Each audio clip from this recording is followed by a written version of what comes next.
I'm kinda sad. This is part 5 and the last video in my LED lighting series. I've been having a ton of fun shooting with these LED lights and even learned some cool stuff along the way. In this video, I'll share my closing thoughts on LED lighting for photography, and of course, I'll take you behind the scenes for another shoot using all of the LED lights that I reviewed in this series. Oh, and I almost forgot. I'm even going to show you how I used an LED light to paint my subject during a 6-second exposure. Stay tuned. Hey gang, my name is Joe Edelman, and my mission is to help photographers like you to develop a solid understanding of the hows and whys behind great photography so that you can achieve your goals as a photographer.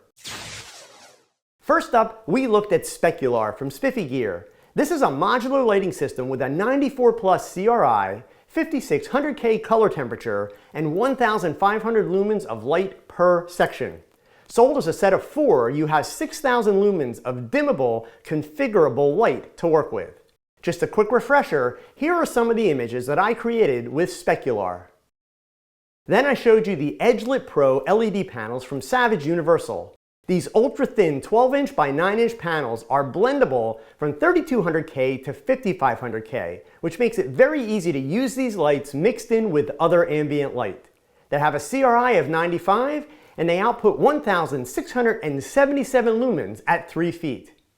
Here are some of the images that I created with the Edge Lit Pros, both in studio and on location. In my last video, I showed you the Smith Victor Cool LED series, the 20, 50, and 100, as well as their brand new 19-inch bicolor ring light. The Cool LED lights with a CRI in the mid-80s are designed like and function like studio strobes, and accept modifiers like softboxes and umbrellas. The 19-inch ring light has a CRI of 95 and outputs 6,000 lumens of light with adjustable color temperature from 3000K up to 5500K. Here are a few of the photos that I created with the Smith Victor lights. All 6 of the lights that I showed you in this series are AC powered, but also have DC power options available. All 6 are dimmable and designed to attach to standard light stands. So are these the only 6 LED lights on the market? Of course not. Just like flashes and studio strobes, there are tons of options available. Lots of gimmicks, some cheap knockoff gear from China, all the way up to the normally overpriced gear by companies like WESCOTT. There are 2 others that I wanted to mention because I've had a lot of people asking questions about them. Let's start with the Rotolight Neo 2. This is a $400 light that was announced about a month ago and is expected to hit stores later this month. It is being called revolutionary because of its ability to go from continuous LED to a high-speed sync flash without any recycle time. Now, I do think that Rotolight has done a great marketing job of being the first to space to combine continuous and strobe lighting, which I do see as the future. But this light is only 5.7 inches in diameter, which makes it a very small light source. And according to Rotolight stats, using this 5.7-inch light at 3 feet from your subject at ISO 200, you can shoot at f8,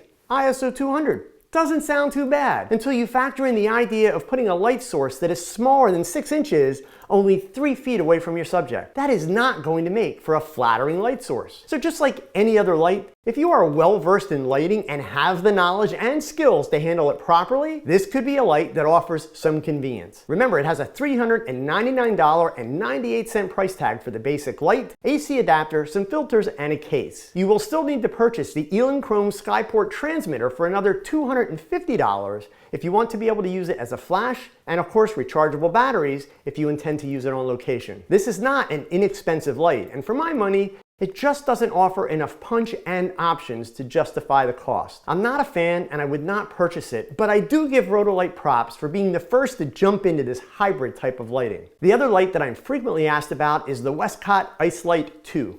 This is a very cool light wand that puts out 1,740 lumens of light at 5500K. It's 21.6 inches long and will operate for 60 minutes on a full 2.5-hour battery charge. It sells for $499, or WESCOTT does sell a 2-pack at B&H Photo for $998. That is a whopping savings of nothing. That's some great marketing there. On the flip side, Yongnuo offers the YN360 light wand. This unit is 22.9 inches long and has a 2-hour runtime. This unit is designed to be handheld, but also has a 1/4-20 thread mount at the end of the handle. It operates on AC or an optional NP F750 battery. It can also be controlled by a free iPhone app. The light wand sells for $78.98, and it does require you to purchase an AC cord or a battery, which is approximately $40 depending on your brand of choice. Yongnuo also offers the YN360W light wand,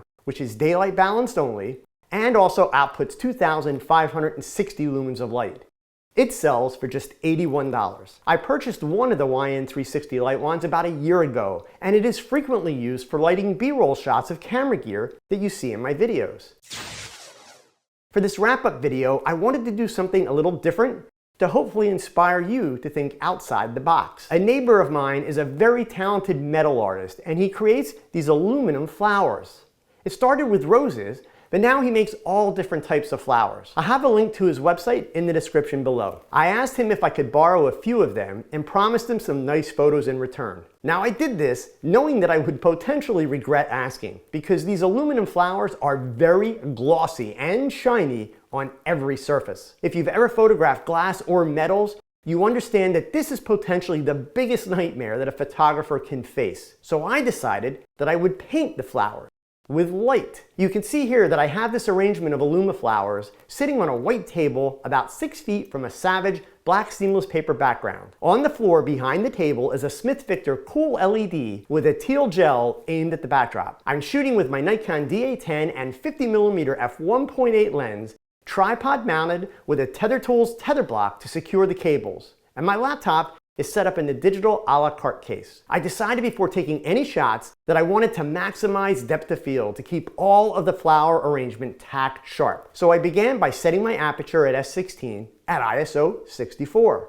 With a few minutes of testing, I arrived at 6 seconds for the proper exposure time. The most important detail when painting such a glossy surface with light is to be sure not to keep the light wand still for too long in any one spot, and not to keep covering the same areas of the arrangement with light. So I opened the camera shutter using Capture One Pro software so that I wouldn't risk any camera shake during the 6-second exposure. Then I moved the light wand all around the arrangement, even passing it in front of the camera lens, to be sure to get light on the rose petals from below. I would check the computer preview after each attempt to see if it was creating hot spots where I didn't want them, and then work to find a movement pattern that delivered even light. Once you do that, you can repeat the process over and over with amazingly consistent results. Here's the finished result with the black background and the teal gel, and here's the exact same setup shot with a white background and no gel on the cool LED 20. Now just to show you that I didn't take the easy way out with the powder-coated aluminum, here is a rose with a shiny chrome stem. I used the same light painting technique,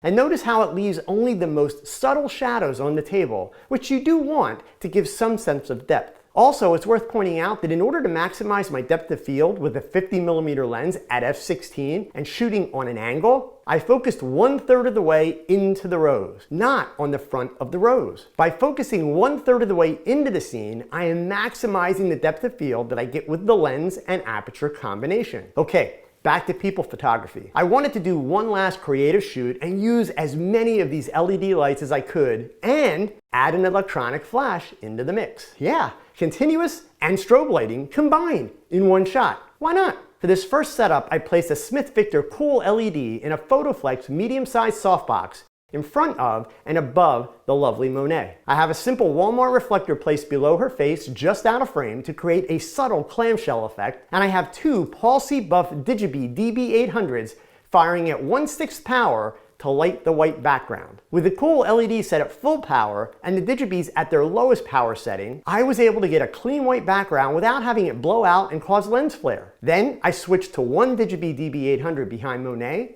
and aimed up at the Savage orange seamless paper backdrop. I used two of the Savage Edgelit Pro LED panels to create a clamshell lighting setup with one above and one below. The top Edgelit Pro was at full power. The bottom was at 60% since it was actually a little closer to Monet's face than the top one. And the Digibee was at 1/6 power. For my last shot, I wanted to use the Spekular light as a part of the scene, so I decided to expand on an idea that I had seen done by a few of the early testers of the light, and that was to create this almost star-like effect behind Monet. I switched to a black seamless paper backdrop and used the Smith Victor Cool LED 100 with a teal gel to get the glow. And I placed two Savage Edge-Lit Pros, one on either side and slightly behind Monet, to create the rim lights. I had the color temperature set at 4000 K to give the rim light some warmth. No filters or gels required. Then I used the Digibee as my main light with it placed in a beauty dish in front of and above the camera. You can also see here that I have Monet resting on a Walmart reflector just to give me a little extra fill from the bottom. And here is the finished result. LED lighting is here to stay, and in my opinion, LED lighting is definitely the way of the future, and it offers us so much potential that we haven't even begun to think of yet. As you've heard me say several times during this series, there is no one light that will handle all of your needs. LED, strobe, incandescent, it doesn't matter. Remember, photographers love light. Light is a photographer's best friend. It's a tool. It is a challenge and an obstacle. Without light, there would be no photography. I do encourage you to pay close attention to LEDs, even if you aren't planning on owning any yet. And if you're just starting out, I would encourage you to consider LEDs because of the simplicity of using them and the fact that it is much easier to learn the subtleties of lighting with continuous light than it is with a flash. I hope you found this helpful. Please hit that thumbs up and subscribe so that you don't miss any videos. And until next time, go pick up that camera and shoot something, because your best shot, it's your next shot. So keep learning, keep thinking, and keep shooting. Adios.